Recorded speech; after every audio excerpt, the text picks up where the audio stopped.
አምላክ ነው ይላል። አምላከ ትፍስሕት ወአምላከ ሐሴት። እግዚአብሔር የደስታ አምላክ ነው፣ የሐዘን አምላክ አይደለም። የችግር የመከራ አምላክ አይደለም። አምላክ ነሳ አምላክ አድኖ እግዚአብሔር የማዳን አምላክ ነው። ያለ ማዳን አሳልፎ የመስጠት አምላክ አይደለም። ስለዚህ ክርስትና እውነተኛ ሰላም የሚገኝበት ብቸኛው መንገድ ነው። አሁን መስቀሉ የሰላሙ መንገድ ነው። ክርስቶስ እግዚአብሔር እና እኛ ከእግዚአብሔር ጋር ስንሆን እንደሆነ ሁሉ የሚታጣው ደግሞ እኛ ከእግዚአብሔር ስንለይ ነው። እግዚአብሔር ከኛ ሲለያል፣ እግዚአብሔር ከኛ አይለይም። እኛንም ከእግዚአብሔር ምንለየው እርሱ የሰጠን ሰላም በሁኔታዎች የማይለዋወጥ ነው። ለስም አጠራሩ ምስጋና ይግባውና ዮሐንስ 14:27 ላይ ሰላምን እተውላችኋለሁ፣ ሰላሜን እሰጣችኋለሁ፣ እኔ የምሰጣችሁ ሰላም ዓለም እንደሚሰጥ አይደለም፣ ልባችሁ አይታወክ አይፍራም ብሏል። እግዚአብሔር የሚሰጠው ሰላም ሰዎች ሰጠን እንደሚሉት አይደለም። ፖለቲካዊ ሰላም ወይ በድርድር ወይ በሰጥቶ መቀበል በሚባሉ ነገሮች የሚመጣ ሰላም አይደለም። እንዲህ ያለው ሰላም ይወጣል፣ ይወርዳል፣ ይደፈርሳል፣ አስተማማኝ አይደለም። በሰዎች በጎ ፈቃድ ላይ የተመሰረተ ነው። ሰዎች ሐሳባቸውን ሊቀይሩ ይችላሉ። ያንን ሰዎች ተሰጣጣን፣ ተስማማን የሚሉትን ሰላም ለተንኮል ሊጠቀሙበት ይችላሉ። በምድራችን እንደሚታየው እየተደራደሩ ሲያስፈልጋቸው ሄደው ይወራሉ። ጉልበት አለን የሚሉ እንደሚያደርጉት ያው ጉልበት ግን ምን እንደሆነ በስመ አብ ወወልድ ወመንፈስ ቅዱስ አሐዱ አምላክ አሜን። ሰላም ያለው ሰው መከራው አይደለም፣ በመከራው ውስጥ ግን መከራው እንደሌለ እንደሚንት ይቆጥረዋል። ሰለስቱ ደቂቅ እንደምናውቀው እግዚአብሔር ያዳናቸው እሳት አጥፍቶ አይደለም፣ በእሳቱ ውስጥ ነው ያዳናቸው። ግን በእሳቱ ውስጥ እግዚአብሔር ስለጠበቃቸው እሳቱ እንደሌለ ነው ለነሱ የሆነው። አይለፍከነ ማእከለ እሳት ወማይ እንደተባለው በእሳቱም በውሃውም ውስጥ ያሳልፋቸዋል። ሌላው ደስተኛ ይሆናል። እግዚአብሔር ሰላም ያለው ሰው ደስተኛ ይሆናል። ደስተኛ ይሆናል ማለት እንደ ፕሮስፐሪቲ ጎስፔል ሀብቱ ንብረቱ ይሞላል፣ አካውንቱ በብር ይትረፈረፋል፣ በትዳሩ ይባረካል፣ እንደዚህ ማለት አለ። ይሄ ሊሆን ይችላል። ብዙ ነገሮች አሉ።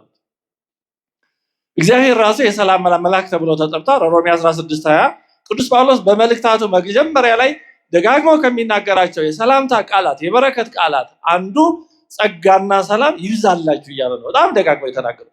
በሁሉም መልእክታቱ ማለት ይቻላል መጀመሪያ ላይ ቅዱስ ጳውሎስ ይሄን ይላል፣ ጸጋና ሰላም ለእናንተ ይሁን ይላል። ምክንያቱም እጅግ የሚያስፈልጉን ጸጋዎች እነዚህ ናቸው፣ ጸጋ በራሱና ሰላም። ያለ እግዚአብሔር ጸጋ ምንም አይደለንም። ስለዚህ ጸጋ ይብዛላችሁ ይላል፣ ሰላምም ይብዛላችሁ። ሰላም ከሌለን ምንም አይደለን፣ ያለ እግዚአብሔር ጸጋ ምንም አይደለንም። እኔ የሆንኩት በእግዚአብሔር ጸጋ ነው እንዳለ ቅዱስ ጳውሎስ፣ የሆነው በእግዚአብሔር ጸጋ ነው። ታዲያ በክርስትና ውስጥ ከመከራና ከሐዘን ያለፈ ነገር የለም ወይ? በዚህ አስቸጋሪና ሻካራ ህይወት ውስጥ ስንሄድ ወይም እንድንሄድ የሚያበረታታን ምንድን ነው? በዚህ የመከራ ህይወት ውስጥ ሰላም እንዴት ብሎ ነው የሚገኘው?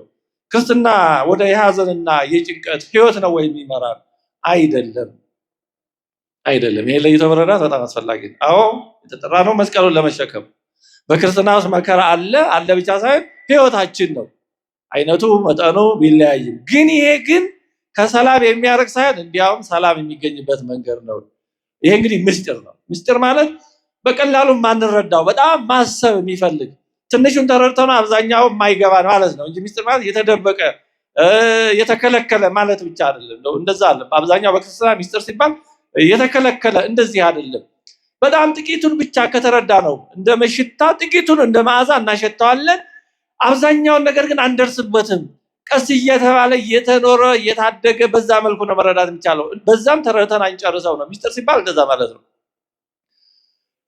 ስለዚህ የክርስትና ሃይማኖት የክርስትና ህይወት ከዚህ በተቃራኒ የነፃነትና የደስታ ህይወት ጥሪ ነው። እግዚአብሔር አምላካችን የሐዘን አምላክ አይደለም።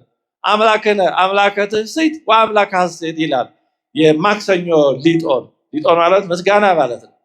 እግዚአብሔር አምላካችን የደስታ እግዚአብሔር ሰላም በሚል ርዕስ ነው።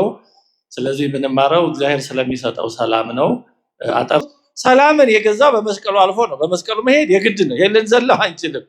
ግን እውነተኛ ሰላም ደግሞ የሚገኘው በመስቀሉ ነው። ክርስቶስ ፍጹም የሆነውን ሰላም የሰጠን በመስቀል አልፎ ተነስቶ ነው። ለደቀ መዛሙርቱ መጀመሪያ የተናገራቸው ነገር ሰላም ለሁላችሁ ይሁን የሚል ሌላ ቃል አይደለም። ጌታችን መጀመሪያ ለደቀ መዛሙርቱ የተናገራቸው ሌላ አይደለም፣ ሰላምታን ነው የሰጣቸው። ሰላምን ልዩ አምላካዊ ሰላም አተነ የነበረው ሰላም ነበረ።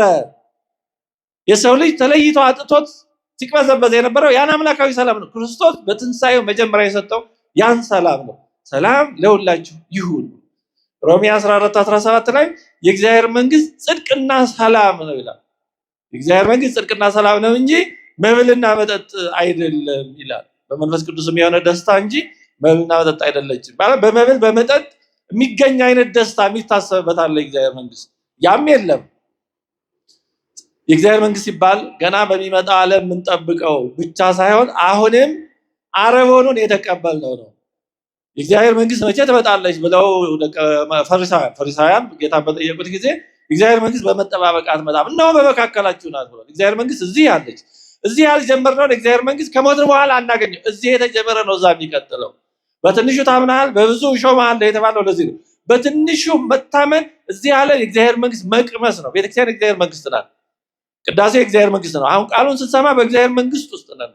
ቃሉ የእግዚአብሔር መንግስት ነው። ራሱ ወንጌል ሲነበብ ወንጌለ መንግስት ይባላል። መንግስት ነዋ፣ መንግስተ ሰማያት ነዋ፣ ወንጌለ መንግስተ ሰማያት ይላል። ወደ መንግስተ ሰማያት መርታ የምታገባ ወንጌል ማለት ነው። በወንጌል ስንራመድ በወንጌል ውስጥ አድርገን ወደ መንግስተ ሰማያት ነው የምንገባው። ራሷ ወንጌልም መንግስተ ሰማያት ናት። ወንጌል ራሷ የእግዚአብሔር መንግስት ናት። መንግስቱ የሚወረስባት መንገድም ናት፣ ራሷ መንግስቱ ናት። እና በዚህ ነው ሰላም የሚገኘው። ዮሐንስ 16:20-22 ላይ ጌታችን እንዲህ አለ፣ እውነት እውነት እላችኋለሁ እናንተ ታለቅሳላችሁ፣ ደቀ መዛሙርቱን ማለት ነው፣ ሙሾም ታወጣላችሁ፣ ዓለም ግን ደስ ይለዋል። በሕማሙ ጊዜ ነው ገና ሊሞት ሲል። እናንተም ታዝናላችሁ፣ ነገር ግን ሐዘናችሁ ወደ ደስታ ይለወጣል። ሴት በምትወልድበት ጊዜ ወራቷ ስለደረሰ ታዝናለች፣ ነገር ግን ሕፃን ከወለደች በኋላ ሰው በዓለም ተወልዷልና ስለ ደስታ መከራዋን ኋላ አታስበው። እንግዲህ እናንተ ደግሞ አሁን ታዝናላችሁ፣ ነገር ግን እንደገና ያያችኋለሁ፣ ልባችሁም ደስ ይለዋል፣ ደስታችሁንም የሚወስድባችሁ የለም ማለት። ስለ ቃሉ አምላካችን የተመሰገነ ይሁን። እንግዲህ የወለዳችሁ እናቶች ታውቁታላችሁ፣ ምጥ ምን ያህል እንደሚያስጨንቅ እንዴት ያለ እናንተ ናችሁ የምታውቁት። ግን ከዛ በኋላ ልጅ ሰው በዓለም ተወልዷልና ስለተወለደው ሰው ስለ ልጅ ማለት ነው በኋላ መከራዋን አታስበው። ስለዚህ እንደዚህ ነው በክርስትና ምጥ አለ፣ መከራ አለ፣ ግን በኋላ የሚገኘው ደስታ በዛ ውስጥ ያለው ሰላም መከራውን የሚያስረሳ ብቻ ሳይሆን የበለጠ እንዲያውም በመከራው የሚያስመካ ነው። ቅዱስ ጳውሎስ በመከራዬ እመካለሁ እስከ ማለት እንደደረሰ ማለት ነው። ስለዚህ ክርስትና የደስታ ጥሪ ነው፣ የሐዘንና የመከራ ጥሪ አይደለም። ክርስትና ማለት ቁርምድ ብለን ስብር ብለን ሐዘንተኞች ሆነን የምንኖርበት አይደለም። ይሄ ማለት ዝም ብሎ በዚህ ዓለም እንዳለው ጮቤ መርገጥ አይነት አለ ማለት አይደለም። ትንሽ እናየዋለን ምን ማለት እንደሆነ። ትንሽ ይሄን በደበረዳ ስለሚፈልግ ነው። ፊልጵስዩስ 4:4 ላይ ቅዱስ ጳውሎስ ሁልጊዜ በጌታ ደስ ይበላችሁ፣ ደግሜ እላለሁ ደስ ይበላችሁ ይላል። ቅዱስ ጳውሎስ ይሄን ያለው ሮም ታስሮ ነው። እንግዲህ የፊልጵስዩስ መልእክትን የላከው ሌሎችም 3 መልእክቶችን 4 መልእክታትን ነው ሮም ቅዱስ ጳውሎስ ታስሮ በመጀመሪያው እስራቱ የጻፈው እና ታስሮ በጣም ደጋግሞ ደስ ይበላችሁ እያለ ጽፏል። እስራቱ ደስታውን አልወሰደበትም። እስራቱ ሰላሙን አላሳጣውም። ስለዚህ እሱ ታስሮ ያልታሰሩትን ያጽናናል፣ ደስ ይበላችሁ እያለ። ማን ነበር ማጽናናት የነበረበት? ያልታሰሩት አይዞ ትፈታለህ በርታ ነበር እንደዛ አለ። በተገላቢጦሽ የታሰረው ቅዱስ ጳውሎስ ያልታሰሩትን በርቱ ደስ ይበላችሁ በጌታ ይላል። ሁልጊዜ ነው የሚለው፣ ሁልጊዜ በጌታ ደስ ይበላችሁ። ስለዚህ ረቂቅ ነው የእግዚአብሔር ሰላም። እንደዚህ ነው እየረቀቀ ነው። ሚስጥር ነው ማለት ይሄ ነው። መረዳትን ይጠይቃል። ዝም ብሎ እየሮጥን እንደዚህ ምን ዘግነው አይደለም። እንደዚህ ባለ በእስራት ውስጥ በመከራ ውስጥ ሆኖ እየበዛ ነው የሚሄደው። የሚገርመው እሱ ነው። መከራ፣ ችግር፣ ጭንቀት የሚቀንሰው የሚያጠፋ ሳይሆን የሚጨምረው ነው። በጣም የሚገርመው ይሄ ነው። ለዚህ ነው ዓለም እንደሚሰጠው አይደለም ያለው። እንደዚህ የተለየ ነው። መንገዱም የተለየ ነው። ሰላሙም ራሱ የተለየ ነው። ወደዛ ካልገባ አይታወቅም። ለዚህ ነው ቅዱስ ጳውሎስ አሁንም ፊልጵስዩስ 4:7 ላይ አይምሮን ሁሉ የሚያልፍ የእግዚአብሔር ሰላም ይላል። ትንሽ አማርኛው ምን ያህል ግልጽ እንደሆነ አላውቅም። it surpasses all understanding ይላል። እንግሊዝኛው ጥሩ ነው። እዚህ ላይ መረዳትን ሁሉ ያልፋል ይላል። የኛን የመረዳት አቅም ሁሉ ያልፋል እግዚአብሔር ሰላም። ከመረዳት ውጪ ነው። በጣም ያን የሚያልፍ ነው። እንደዚህ ነው ብሎ ማብራራት አይቻልም። ሰው ታስሮ ያልታሰሩትን የሚያጽናናበት፣ እጅግ ደስ ይበላችሁ አሁንም አብዝታችሁ ደስ ይበላችሁ የሚልበት የተለየ ሰላም ነው። ከአይምሯችን ሁሉ የራቀ ነው። ምስጢር ነው ምንለው እንደዚህ ነው እንደዚህ ብለው እንዲህ ነው ተብሎ በአረፍተ ነገር ብቻ ተተንትኖ እኛም በጆሮአችን ሰምተነው በልቦናችን ደግሞ ተረድተነው የምንዘልቀው አይደለም። ትንሽ ጫፍ ሽታ እንደማሳየት ይውዛ እንደማለት ያክል። ለምሳሌ አሁን ጨረቃ አትታይም እንጂ ጨረቃ ብትኖር እኔ በጣቴ አትዛት ጨረቃ ብላችሁ ጣቴ ከጨረቃው ይደርሳል? ጣቴስ ጨረቃው ነው አይደለም፣ ማመልከት ነው። ትምህርት እንደዛ ነው። ትምህርት ማመልከት ነው። በዛ ማመልከት ተጠቅመን ወደዛ ካልሄድን ከንቱ ነው፣ እዚህ ነው የሚቀረው። ያው ከማመልከቻው ጋር ከአቅጣጫ ጠቋሚው ጋር እዛው ከቀረ በቃ። ምክንያቱም አቅጣጫ ጠቋሚው መዳረሻው አይደለም። አቅጣጫ ጠቋሚው ምንሄድበት አይደለም፣ ወደ ምንሄድበት የሚያሳይ ነው። ትምህርት እንደዛ ነው። ጸሎትም ሁሉ አገልግሎት እንደዛ ነው፣ መዳረሻ ነው።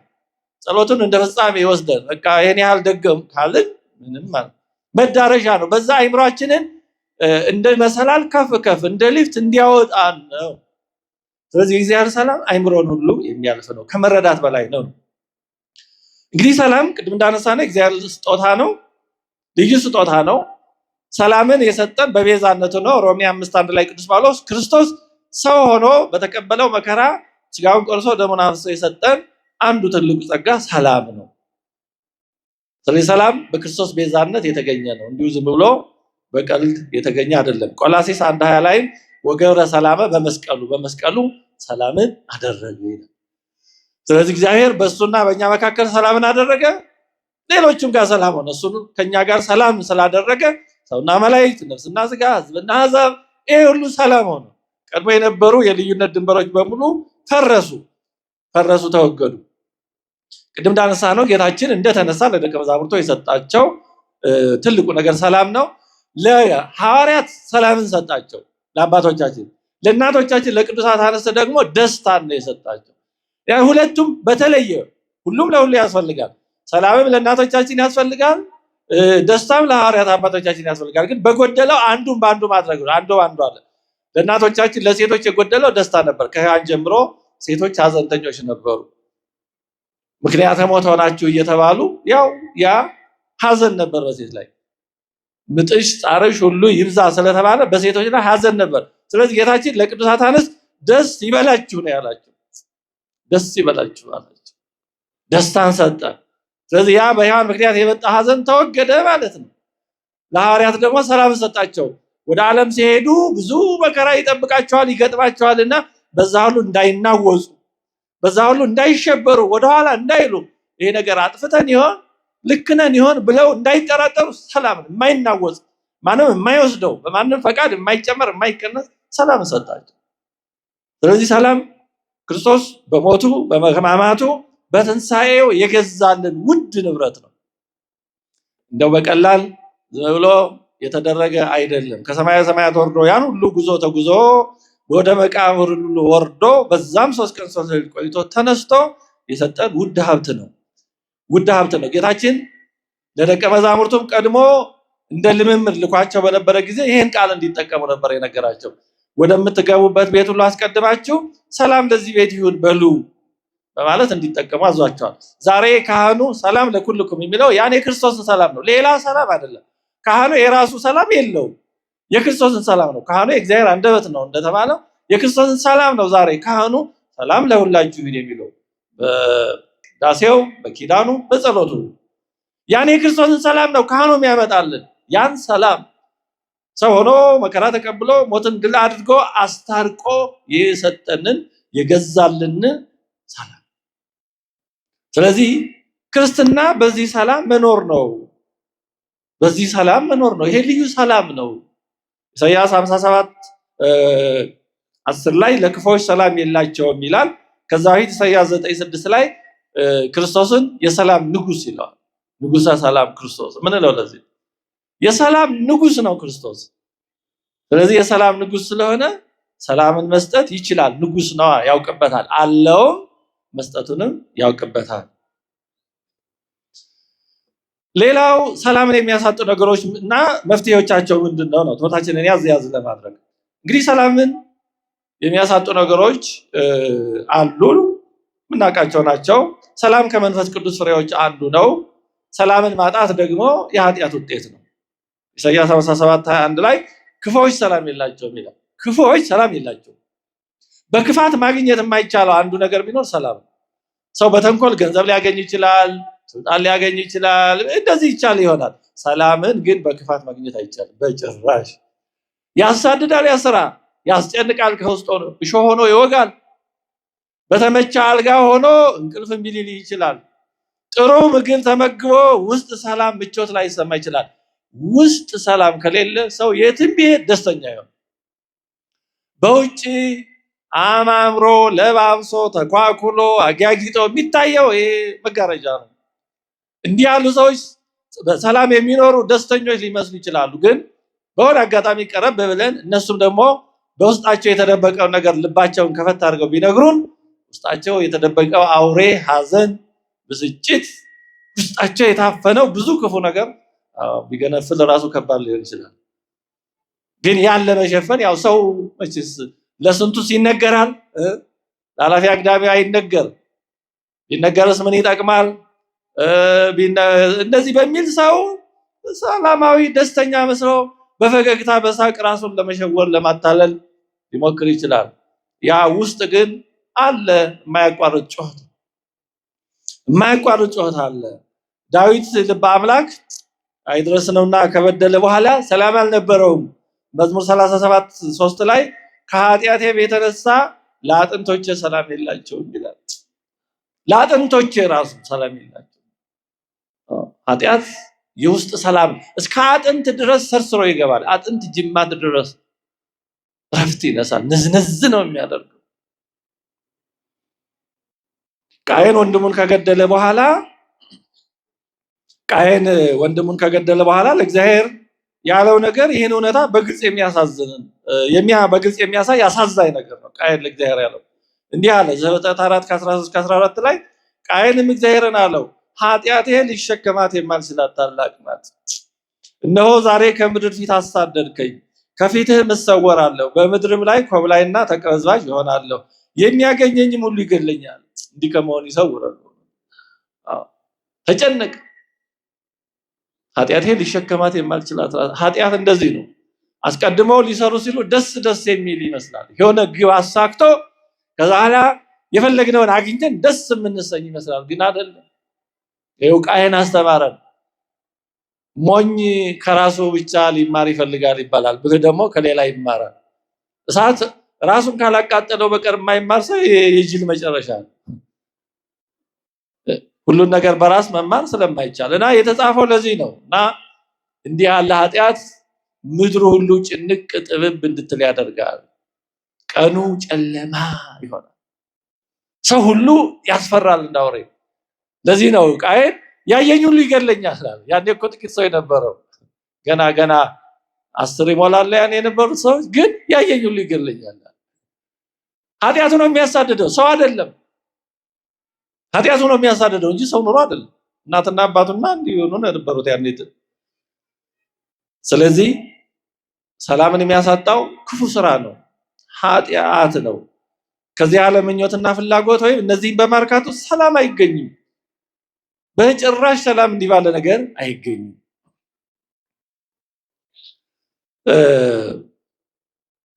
በውስጣችን ያለውን ሰላም የሚረብሸው የሚያጠፋው ኃጢአት ነው እና በውስጣችን እረፍት የማይሰማን ሰላም የማይሰማን ከሆነ ምናልባት እግዚአብሔር በውስጣችን የችግራችንን ምንጭ ሰላም ያሳጣንን ችግር ፈልገን እንድናገኝ እየደወለ ስለሆነ ቆም ብሎ ምንድነው ችግሬ ብሎ ራስ ጋር መመካከር ያስፈልጋል። ይሄንን አንድ አባት በምን መስለውታል? በእግር ኳስ ሜዳ እንዳለ ዳኛ መስለውታል። በእግር ኳስ ሜዳ ያለ ዳኛ የሆነ ስህተት ተፈጽሟል ካለ ምን ያደርጋል? እስካይነፋና ጨዋታውን ያስቆማል አይደል? ከዛ በኋላ ማስተካከያ ነው ማረሚያ ነው የሚለውን ነገር እስኪያስተካክል ጨዋታው አይቀጥልም። ያን አድርጎ ጨዋታው እንዲቀጥል ያደርጋል። ውስጣችንም ሰላም ካጣ እግዚአብሔር ውስጣችን ባለው በመንፈስ ቅዱስ ጥሪ በህሊናችን አድሮ የሆነ ችግር ሰላማችንን ያሳጣን ችግር መኖሩን እየነገረን እንደ ፊሽካ እየጮኸ ጥሪ እያደረገ ሊሆን ይችላል። ስለዚህ ዝም ብሎ ከነችግሩ ከነስተቱ እንቀጥል ብንል እየባሰ ስለሚሄድ ቆም ብሎ ምንድነው ያደረኩት ብሎ ማየት ያስፈልጋል። የተጣላነው ሰው አለ፣ ካለ በደንብ ፈልጎ በሆነ መንገድ መፍታት። ሰላማችንን ከምናጣ ከእግዚአብሔር ጋር ከምንለይ መፍታት አይሻለን? እልህ አልሰጠው ይሄ አይጠቅምም። ኢጎ ይሄ በጣም እልህ እንቢተኝነት የሚያስፈልግበት አለ። በነገራችን ላይ እግዚአብሔር የሰጠን ነገር ሁሉ ቦታ አለ። እምቢ ማለት እልህ ባይኖር ኖሮ ሰማዕትነት አይቻልም ነበር፣ ጥብዓት አይኖርም ነበር። ግን ደግሞ በቦታው ለኃጢአት ለማይጠቅም ነገር አለ እምቢ የሚባል። ቅዱሳን ሐዋርያት በክርስቶስ ስም አትስበኩ ሲባሉ ምን ሰብካለን? በሱ ስም አለመስበክ አንችልም ነው ያሉት። አዎ ያስፈልጋል፣ ግን ደግሞ ለማይጠቅም ነገር አለ። ስለዚህ በውስጣችን እንደዛ አይነት ሁኔታ ካለ ቆም ብለን ማየት። ሌላም ነገር ያበላሸ ነው አውቀንም ይህን ሳናቅ ያልኮሰኮስ ነው ያሰነካከል ነው የሰበርነው ነገር ካለ ያንን ሄዶ መፍታት። አስበን ማግኘት ካልቻልን ችግሩን ግን ወደ እግዚአብሔር መጮህ፣ እባክህ ላገኘው አልቻልኩም ችግሩን አንተ ግለጥልኝ፣ ወይ አንተ አስተካክለው በምታውቀው ወይ ደግሞ ወደ ልቡና ያምጣውና እኔ እንዳስተካክል እርዳይ ብሎ መጠየቅ። እንዲህ ከሆነ በኋላ ነው ሰላማችን የሚመለሰው እንጂ ከነችግራችን ግድ የለም እያል ብንሄድ ቆሻሻ ሲደራረብ በጊዜ ሂደት ለመግፋትም ለማስወገድም በጣም አስቸጋሪ እንደሚሆነው እየተወሳሰበ አይነቱ እንደጠፋ ዝሃ እየከበደ ይሄዳል። ስለዚህ ከእግዚአብሔር ውጭ ሰላም ስለሌለ በኃጢአት መንገድ በክፋት ሕይወትንም ሰላምንም ማግኘት ስለማይቻል ቆም ብለን ያለንበትን ማየት፣ ሰላማችንን የነሱን ነገሮች ካሉ እነሱን መፍታት በጣም በጣም አስፈላጊ ነገር ነው። ሰላም የሚገኘው በእውነት በመኖር ነው። በውሸት በመኖር በማስመሰል በመኖር ሰላም የለም። እውነተኛ ሰው ሰላም አለው። ዮሐንስ መጥምቅንና ሄሮድስን ማነጻጸር እንችላለን። ሄሮድስ ንጉስ ነው፣ ቤተመንግስት አለው፣ ሁሉ ነገር አለው። ዮሐንስ መጥምቅ በበረሃ የሚኖር ነው፣ ብቸኛ ነው፣ የሚበላውም የበረሃ ማር ነው፣ የሚለብሰውም የግመል ጠጉር ነው። እንደዚህ ግን ማነው ሰላም የነበረው? ሄሮድስ ይታወቅ ነበር። ዮሐንስ መጥምቅ የሚናገረው ነገር ሁሉ ያስጨነቀ ነበር። ዮሐንስ መጥምቅን ሄሮድስ ሰላም ስላጣ ዮሐንስ መጥምቅ የሚናገረው እውነት ስለወቀሰው በመግደል አርፋለሁ ብሎ አስገደለው። ከዛ በኋላ ደግሞ አሁንም እረፍት አላገኘም።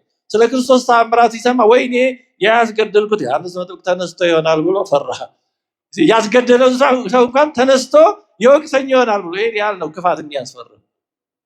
ክፋት ይሄን ያህል ያስፈራል። ኃጢአት ይሄን ያክል እረፍት ይነሳል። ገለውት እንኳን አያርፉ። ጻድቅ ሞቶ ይከነኖስ ያን እንደተባለ ጻድቅ ሰው ሞቶ እንኳን ይገዛል፣ ክፉዎችን ሰዎች ይገዛቸዋል። በህሊና ለእውነት መኖር ሳለም ሰላም ነው። ከሞተም በኋላ እግዚአብሔር ዘንድ የክብር ቦታ ነው። በተቃራኒ በውሸት በማስመሰል በነውር በሐሰት በክፋት በሴራ በተንኮል መኖር ለጊዜው የሆነ ነገር ሊያስገኝ ይችል ይሆናል፣ ግን ውስጥን ግን ይረብሻል። እንደ ጦር ይወጋል ወደ ውስጥ። ሰው ማያየው ጦር ተሸክሞ መዞር ነው በእውነት። ይሄንን በአንዳንድ ነገሮች ለጊዜው ማታለል ይቻል ይሆናል። የተለያዩ ነገሮችን በማየት ሰው ጋር በማውራት እንደዚህ ባሉ ነገሮች በመባለት በመጠጦች ግን ይሄ እንደ ፓራሲታሞል ለጊዜው ማስታገሻ ይሆናል እንጂ እውነተኛውን ችግር አይፈታው። እንደውም የበለጠ በሽታው እንዳናውቀውና እንዳንፈታው እያወሳሰበው ነው የሚሄደው። ገዳይ ነው። አንድ ማቀው ሰው ሁሌ እንዲህ ያለ ነገር ሳስብ የሚያስቆጨኝ ሰው አለ። ማቀው ሰው ነው። ታሞ ሐኪም ቤት ሄደ እና ማስታገሻ ሰጡት። በጣም አሞት ነበር። ለጊዜው ነው ታገሰለት፣ ግን ከ4 ሰዓት በኋላ ሞተ። ኋላ ሲጣራ የአንጀት መታጠፍ ነበር። በቀላሉ ሊስተካከል የሚችል ነበር በሕክምና እንደሚነግሩ በቀላሉ። ግን ችግሩን መፈለግ መፈተሽ መመርመር ትተው ህመሙን ማስታገሱ ላይ ነው ትኩረት ያደረጉት። መቼም የሚሰራ ሰው ይሳሳታል ላይ ድረስ ነው። ግን ህይወት ነው ችግሩ፣ ህይወት ነው፣ ምትክ የሌለው ህይወት እና እንደዚህ ይገጥማል ማለት ነው። ለጊዜው ብንቀባባው በሆነ ነገር ልናታልለው ልናልፈው ልንሸፋፍነው ብንሞክር ይወሳሰባል የበለጠ። ይልቁንስ ሳይቃጠል መቅጠል ነው የሚሻለው እንጂ ነገ የባሰ እኛን ራሱ ጨምሮ የሚያጠፋ ሊሆን ስለሚችል ጊዜ ሳይሰጡ መፍታት በጣም አስፈላጊ ነው። በመጨረሻ የምናነሳው የእግዚአብሔር ሰላም ያለው መሆን ጥቅሙ ምንድነው ነው። ይሄን ባጭሩ አንስተን ትምህርታችንን እንጨርሳለን። የእግዚአብሔር ሰላም ያለው መሆን ጥቅሙ ብዙ ነው። እንዲህ እና እንዲያም ተብሎ ተዘርዝሮ የሚያልቅ አይደለም። ግን ለማሰብ ያክል ለማስታወስ ያክል ግን አንድ ሁለት ላስታውሳችሁ። የእግዚአብሔር ሰላም ያለው መሆን ብዙ ጥቅም አለው። አንዱ የእግዚአብሔር ሰላም ያለው ሰው በሁኔታዎች መለዋወጥ አይረበሽም፣ አይፈራም። የዚህ ዓለም ነገር እንደምናውቀው ይለዋወጣል። ዛሬ ሰላም የሆነው ነገር ሊደፈረስ ይችላል። ሁሉ ነገር ይለዋወጣል። የማይለወጥ እግዚአብሔር ብቻ ነው። ግን የእግዚአብሔር ሰላም ያለው ሰው በሚለወጥና በሚረበሽ ዓለም ውስጥ ሆኖ ሳይረበሽ መኖር ይችላል። ይሄ ማለት ጨርሶ ምንም ስሜት የማይሰማው ነው ማለት ሳይሆን ሁኔታዎችን በሚገባ ያልፋቸዋል፣ ሳይረበሽ ሳይደነግጥ፣ በሁኔታዎች ግርኝት ብሎ ሳይወሰድ፣ የሆነ ነገር ሲመጣ ስብር እንኩትኩት ድቅቅ ሳይል እንዳመጣጥ ሁሉንም ማለት ይችላል። አባታችን ዳዊት መዝሙር 26 ቁጥር 1 ላይ ምን ይላል? እግዚአብሔር ብርሃኔና መድኃኒቴ ነው የሚያስፈራኝ ማለት። እግዚአብሔር ብርሃኑ መድኃኒቱ የሆነለት ሰው የሚያስፈራው ምንም የለም። ሁሉም ከእግዚአብሔር በታች ነው። የምንፈራው እኮ የእምነት ማነስ ነው የሚባለው። ለዚህ መፍራት ከእምነት ማነስ ነው የሚባለው። የሚያምን ሰው አይፈራም። የሚያምን ሰው በውስጡ እግዚአብሔር ሰላም ስላለ ምንም ውጭ ያለው ማዕበል አያስደነግጠው። እግዚአብሔር የሕይወቴ መታመኛዋ ነው። የሚያስደነግጠኝ ማን ነው? ክፉዎች አስጨናቂዎች ጠላቶቼም ስጋዬን ይበሉ ዘንድ በቀረቡ ጊዜ እነርሱ ተሰናከሉና ወደቁ። እንደውም እኔን ሊያሰናክሉ የመጡት እነሱ ተሰናከሉና ወደቁ። ሰራዊትም ቢሰፍርብኝ ልቤ አይፈራም። ሰልፍም ቢነሳብኝ በዚህ እተማመናለሁ። እንዲህ እንድንተማመን እግዚአብሔር ይርዳል። ስለዚህ እግዚአብሔርን የያዘ ሰው፣ የእግዚአብሔር ሰላም በውስጡ ያለ ሰው በውጩ ሰራዊት ቢሰፈር ምን ቢል ምንም አይፈራ። ኤልሳዕን እናስታውሰው። የሶርያን ሰራዊት ዙሪያው በከበቡት ጊዜ እሱ ምንም አልመሰለው። የሚያየው ሌላ ነገር አለ። ደቀ መዝሙር የነበረው ግን ውይ አለቅን፣ በቃ ተከበናል አለ። በዚህ ጊዜ እግዚአብሔር እባክህ አይኑን ግለጥ አለ። አይኑን ሲገልጥ የሚያየውን አየ። ዙሪያቸውን ከከበባቸው ከሶርያ ሰራዊት ብዙ ጥፍ የበለጡ ኃያላን ቅዱሳን መላእክት ከበዋቸው ነበር እና የእግዚአብሔር ሰላም ካለ ምንም ነገር ቢከበን አንደነግጥም።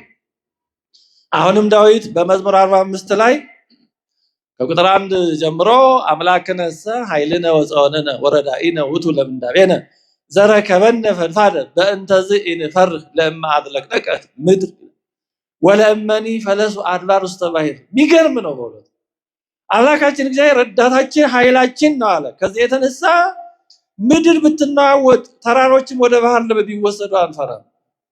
ይህ ቀላል አይደለም። ወለእመኒ ፈለሱ አድባር ውስተ ባሕር፣ ተራሮች ተናውጠው ወደ ባህር ቢገቡ ሰማይና ምድር ቢጣበቅ አንፈራም። ይህ ቀላል እንዳይመስለን። ይህ ከትልቅ ተአምኖ የሚመጣ ይሄ ሰው ውስጡ ፍጹም የእግዚአብሔር ሰላም ሲኖር የሚደርስበት ደረጃ ነው። በቀላሉ የሚደርስበት አይደለም። ይቻላል ግን ቀላል አይደለም። ምክንያቱም በውስጣቸው ያለ የእግዚአብሔር ሰላም ድምፅ፣ በውስጣቸው ያለ የእግዚአብሔር ሰላም ጣዕመ ዜማ በውጫቸው ያለው ጩኸት እንዳይሰሙት እንደሌለ እንዲቆጥሩት ያደርጋቸዋል። እንደሌለ እንዲቆጥሩት ያደርጋቸዋል። ኢምንት እንዲሆን ያደርገዋል። ለምሳሌ አሁን ፀሐይ ብትወጣ እዚህ ያሉት መብራቶች ሁሉ ጥቅምም ትርጉምም ኃይልም አይኖራቸውም። ባናጠፋቸውም ከነመኖራቸው አይቆጠርም። ለምን? የበለጠ መጥቷል። እንደዛ ነው እግዚአብሔር ሰላም ይችላል። ይሄ እግዚአብሔር እንደሚሰጠው እንደ ሰውም ጥረት ነው፣ እንደ እግዚአብሔርም ስጦታ። ሰው መስራት አለበት፣ ሰርቶም ያገኘው አለ። እግዚአብሔር ደግሞ የሚሰጠው ይኖራል። በሁለቱ መስተጋብር ነው። ሰው ሳይሰራ እግዚአብሔር ካልሰጠኝ ብሎ ማማት አይችልም። ስለሰራም ደግሞ የግድ ይሄን ሁሉ የማግኘት ዋስትና የለውም። ይሄ የዚህ ዓለም ጉዳይ ስለሆነ ግን ደስተኛ ይሆናል ማለት ማንም የማይወስደውን በመከራ በሁኔታዎች ውስጥ የማይደፈርስ የማይለወጥ ሰላም ያገኛል። እንደዛ አይነት ሰላም ያገኛል። ቅዱስ ጳውሎስ ያለውን እናስታውስ። ሁለተኛ ቆሮንቶስ 6:10 ላይ ሐዘንተኞች ስንሆን ዘወትር ደስ ይለናል። እስኪ አብረን እንበለው። ሐዘንተኞች ስንሆን በሉ ዘወትር ደስ ይለናል። እንግዲህ ሚስጥር ማለት ይሄ ሐዘንተኞች ነን። ሐዘኑን ገልጿል። ወደፊት ምዕራፍ 2 ቁጥር 11 ማነው ሁለተኛ ቆሮንቶስ ምዕራፍ 11 ላይ ሐዘኑን ዘርዘር አድርጎ ገልጾታል። በባህር ስደት፣ በየብስ ስደት፣ ከወገኖቼ ከክርስቲያኖች ስደት። ምክንያት ያልገባቸው ብዙ መከራ የሚያመጡ መከፋፈል የሚያመጡ ሰዎች ነበሩ በቆሮንቶስ። ከቢጸ ሐሳውያን ስደት፣ ከአሕዛብ ፈላስፎች ስደት፣ ከአሕዛብ ካህናት ስደት፣ ከነገስታት ከሹማምንት ስደት፣ ዘርፈ ብዙ ስደት ነው። 360 ዲግሪ የከበበው መከራ ስደት ነው። ግን ሀዘንተኞች ስንሆን ግን ዘወትር ደስ ይለናል። የእግዚአብሔር ሰላም ማለት ነው እንጂ ዝም ብሎ እየበሉ እየጠጡ በደስታ እንዲህ ባለ የሚገኛል በሀዘን ውስጥ የሚገኝ ሰላም ይገርማል። ይሄ ረቂቅ ነው። ይሄ ረቂቅ ስለዚህ የእግዚአብሔር ሰላም ቅዱስ ጳውሎስ በመልእክቱ ቅድም ያስታወስኳችሁ አይምሮን ሁሉ የሚያልፍ ከመረዳት ሁሉ በላይ የሆነ እግዚአብሔር ሰላም ያለው ለዚህ ይሄ ከመረዳት በላይ ነው። እየታመሙ ግን ልዩ የሆነ ሰላም ይሰማዋል። እየተራበ እየተቸገረ ግን ልዩ ሰላም ይሰማዋል። ስለዚህ የእግዚአብሔር ሰላም ልዩ ደስታን ይሰጣል። ሊገለጽ የማይችል ደስታን ሐሴትን ይሰጣል። መክብብ ምዕራፍ 7 ቁጥር 3 ላይ ከሳቅ ሐዘን ይሻላል፣ ከፊት ሐዘን የተነሳ ልብ ደስ ይሰኛል። እንዲህ አይነቱ ደስታ የሚገኘው በውጫዊ ሐዘን ነው። በውጭ ሐዘን አለ። የሐዘኑ ግን ውስጥ ሰርስሮ አይገባም። ውስጥ ግን ደስታ ይፈጥራል። እንዳውም እዚሁ ቀጥሎ ጠቢቡ ሰለሞን የጠቢባን ልብ በልቅሶ ቤት ነው፣ የሰነፎች ልብ ግን በደስታ ቤት ነው ይልና ከሞኞች ሳቅ ይልቅ የጠቢባን ሐዘን እንደሚሻል ይነግረናል። ምክንያቱም የሞኞች ሳቅ ውጫዊ ነው፣ ቀሪ ነው፣ ዝም ብሎ ነው፣ ማስመሰል ነው፣ እዛው እንደ ካፌ ኃላፊ ነው። የጠቢባን ሐዘን ግን ውስጥ ስለሆነ ወደ በለጠ ከፍ ወዳለ ምርምር ወደ እግዚአብሔር ወደ ረቀቁ መንፈሳዊ ነገሮች ነው የሚወስደው። ስለዚህ ሰው የእግዚአብሔር ሰላም ያለው ሰው ደስተኛ ይሆናል ማለት ኑሮ ሁሉ በዚህ ዓለም የደም መከራ ውጣ ውረድ ፈተና የሌለበት ይሆናል ማለት ሳይሆን በዚህ ውስጥ እየተደሰተ የሚያልፍ ይሆናል።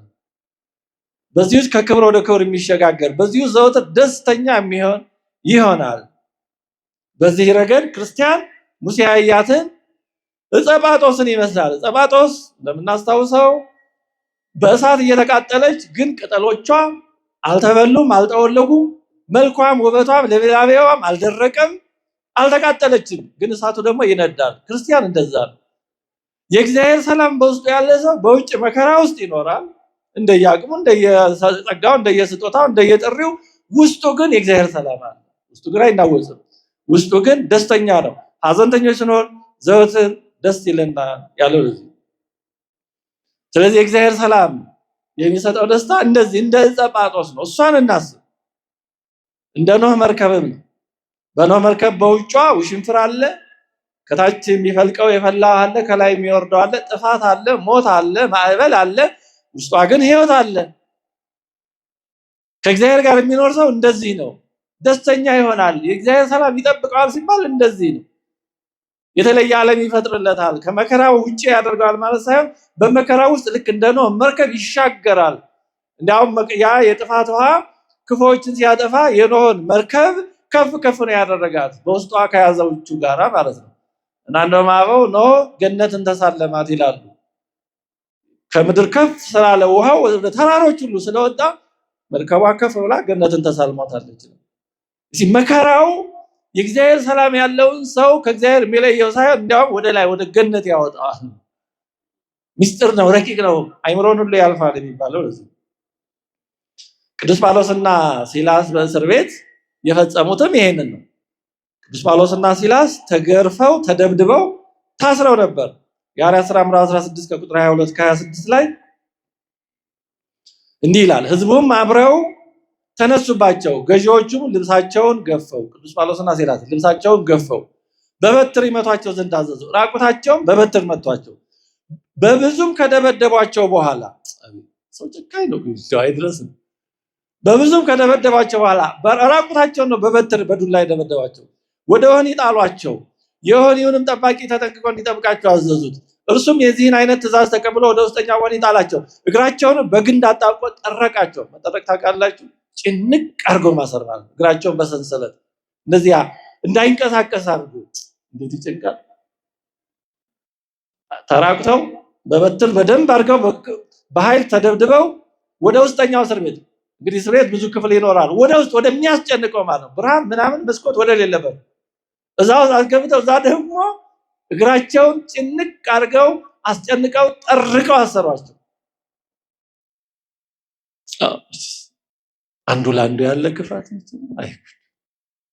እንደው ይሁን ከተባለ ማሰሯ ይበቃ። እውነት ይሄን ያህል በሚሞት ሰውነት አንዱ ለአንዱ ይሄን ያህል ክፋት እንዴ ያሳዝናል። ሰው ታሪክ የሚያስተምረው ሰው ከታሪክ አለመማሩ ነው ይባላል። ታሪክ እናነባለን ግን መልስ ያንኑ ነው ሰው የሚደግመው።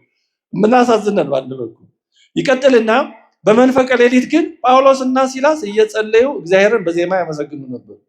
እስረኞችም ያዳምጧቸው ነበር። የሚገርም ያን ያህል ተደብድበው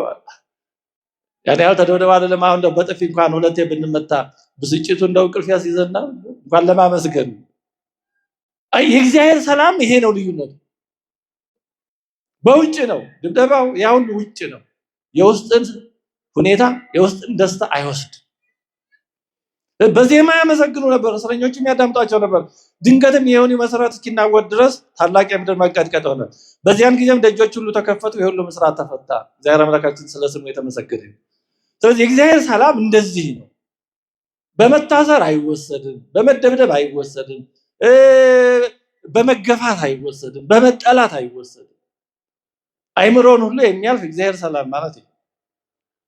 ሌሎቹ ሐዋርያት እንደዚሁ የሐዋርያት ሥራ ምዕራፍ 5 ቁጥር 40 እስከ 41 ላይ ሐዋርያትንም ወደ እነሱ ጠርተው ገረፏቸው። አይሁድ ማለት ነው። በኢየሱስም ስም እንዳይናገሩ አዘው ፈቷቸው። ሁለተኛ በዚህ ስም ታስተምሩና ወይ ማስጠንቀቂያ። እነርሱም ቅዱሳን ሐዋርያት ማለት ነው ስለ ስሙ ይናቁ ዘንድ የተገባቸው ነው ስለተቆጠሩ ከሸንጎ ፊት ደስ እያላቸው። ሰው ተገርፎ ሲወጣ ደስ ይለዋል። የእግዚአብሔር ሰላም ማለት ይሄ በውጫዊ ሁኔታ ላይ ያልተመሰረተ የማይመሰረት መገረፍ፣ መታሰር፣ መጠላት፣ መሳደድ የማይወስደው ማለት የማይቀንሰው በዚህ ሁሉ እንደውም የበለጠ የሚጎመራ እንደ ዕጣን ዝም ብሎ ሲቀመጥ ብዙ አይሸትም ማለት እሳት ላይ ሲቀመጥ ነው መዓዛው የሚያውደው ምንነቱ የሚገለጠው። እውነተኛ የእግዚአብሔር ሰላም የሚገለጠው እንደዚህ እንደው በመከራ ውስጥ ምንነቱ ይታወቃል። አለዛማ ዝም ብሎ ነው የሚቀመጠው እንደ ዕጣን አለ ውስጡ ፖቴንሻሊ ግን አይገለጥም። ስለዚህ የእግዚአብሔር ሰላም እንደውም የበለጠ የሚገለጠው በዚህ በመከራ ውስጥ ነው። ስለዚህ የተወደዳችሁ የእግዚአብሔር ቤተሰቦች እኛስ ውስጣችን ይሄ የእግዚአብሔር ሰላም አለ ወይ? የሰላሙ ድምፅ ይሰማናል ወይ? ወይስ ሰላማችንን ያሳጣን ነገር አለ? ስለዚህ ሰላማችንን ያሳጣን ከእግዚአብሔር ሰላም የለየን በውስጣችን የሚረብሸን የምናውቀው ጉዳይ ካለ ያን ቶሎ እንፍታው። ግድ የለም እንሞታለን፣ ይቀራል። በራሱ በግድ ከሚቀር እኛ በፈቃድ ብናስቀረው አይሻልም? ስንሞት እኮ ይቀራል አይደል? ያን ግን ዋጋ የለውም ተገደን። በፈቃዳችን ግን ብንፈታው የሚታው ነገር ካለ ብንተው ግድ የለም።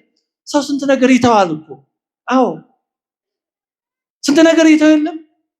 ኢየሱስ ክርስቶስ ከሰማይ ሰማያት ወረደ፣ ክብሩን እግዚአብሔር መምሰል መቀማትን እንደ ትልቅ ነገር አልቆጠረውም ተብሎ ይሄን እየተመር እኛ ትንሽ ነገር መተው እንዴት ያቅተናል? አዎ የሚከብድ ነገር ካልተውን ማምኑን ክርስቲያን ሆነ መተው የማይከብድ ብንተው ምንም የማይጎዳ ነገር ከሆነ ማምን ቁም ነገር አለ። ይሄ እኮ መተው የማይባል። አንድ ሰው ምን አለ? ተማሪ ያለው አለ የሆነ ሰው ከቤቱ እያመጣ ዕቃ ይሰጠኝ ነበር። የሻይ ማንኪያ፣ የሻይ ብርጭቆ፣ ምንድነው ብርጭቆ፣ የብርጭቆ ማስቀመጫ እንደዚህ ያሉ ነገሮችን እያመጣ ይሰጠኝ ነበር አለ። እና ይሄ ሰው ለኔ ለተማሪ ሁሉ የሚያደርግልኝ ምን ደግ ቢሆን ነው እያል በኋላ ቆይቶ ስረዳ ለካ ሰውዬው ቤት ሊቀይር ሆኖ ዕቃ እየቀነሰ ነበር። እና ማንፈልገውና ለሆነ ጉዳይ ብለን ምንተው ነገር ብናደርግ ምንም ነገር አይደለም። ማንም ያደርጋል። የማይፈልገው ዕቃ ሰው ይጥላል።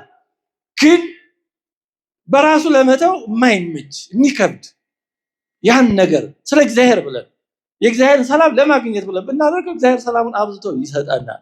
ምናልባት ለይተን ማወቅ ካልቻለ ደግሞ ወደ እግዚአብሔር እንጸልይ። እባክህ ምንድነው ሰላሜን የወሰደው ነገር ምንድነው?